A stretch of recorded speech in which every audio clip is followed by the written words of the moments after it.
আজ রান্না করেছি শোল মাছের দারুণ একটি রেসিপি। এই মাছের মধ্যে বরবটি দিয়ে রান্না করলে মাছের স্বাদ আরও বেড়ে যায়। এত মজা হয়েছে যে এক প্লেট ভাত কখন শেষ হয়ে যাবে বুঝতেই পারবেন না। রেসিপিটা দেখে কেমন হয়েছে জানাবেন।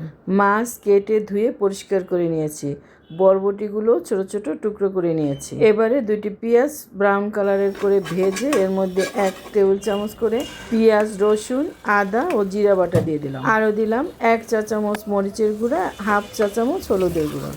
মশলা ভালোভাবে কষিয়ে অল্প পানি দিয়ে পরিমাণ মতো লবণ দিয়ে একটু ফুটে উঠলে ধুয়ে রাখা মাছের টুকরোগুলো এর মধ্যে দিয়ে ভালোভাবে কষিয়ে নেব।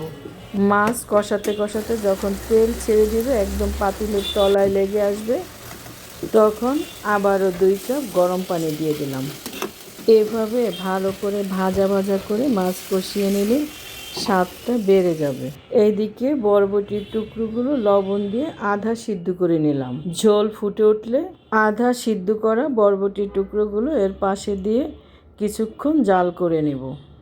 এরপরে জিরার গুঁড়ো ও ধনে পাতা দিয়ে একটু ঝোল ঝোল করে নামিয়ে নেব। আপনারা শোল মাছ কীভাবে রান্না করতে পছন্দ করেন কমেন্টে জানাবেন।